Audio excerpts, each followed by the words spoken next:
Hey everybody, this is Liz, just giving her feedback from her week 7 presentation, and I'm just including Amanda and Laurent's feedback.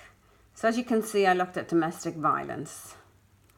Firstly, Amanda commented that there were clear stats, good colour, and it was a confident presentation.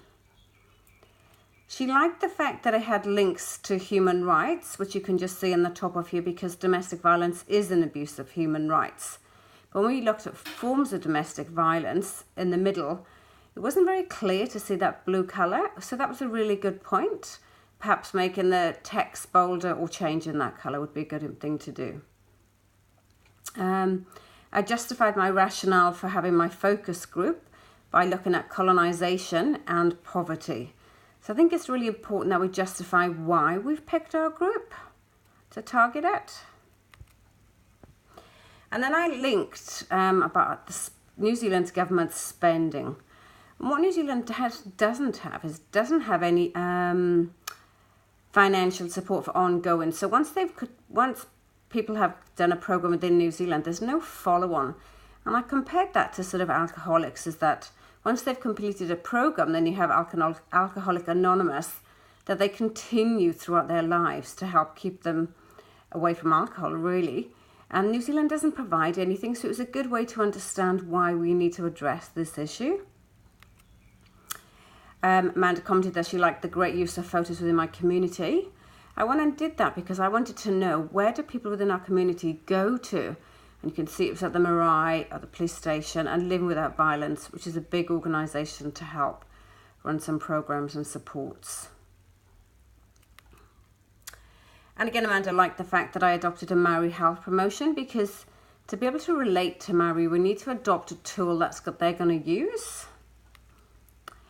And then we looked at what is my project going to be. And obviously this is only just the first draft and some ideas.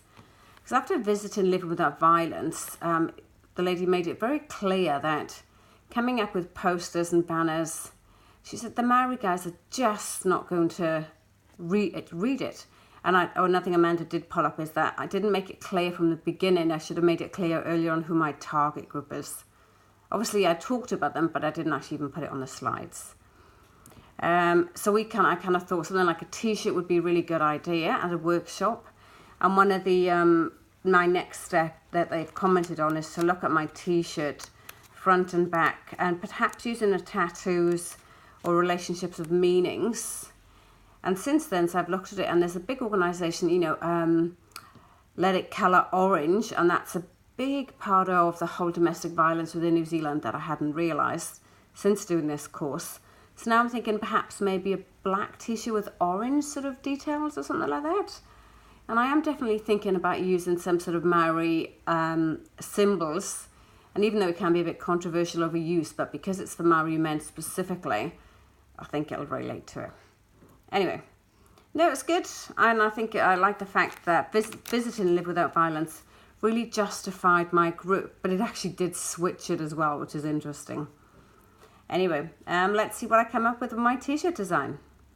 Bye. Hey, Laurent, by the way, my phone is resting on a pile of books and being steady-ish. Oh, I missed that line.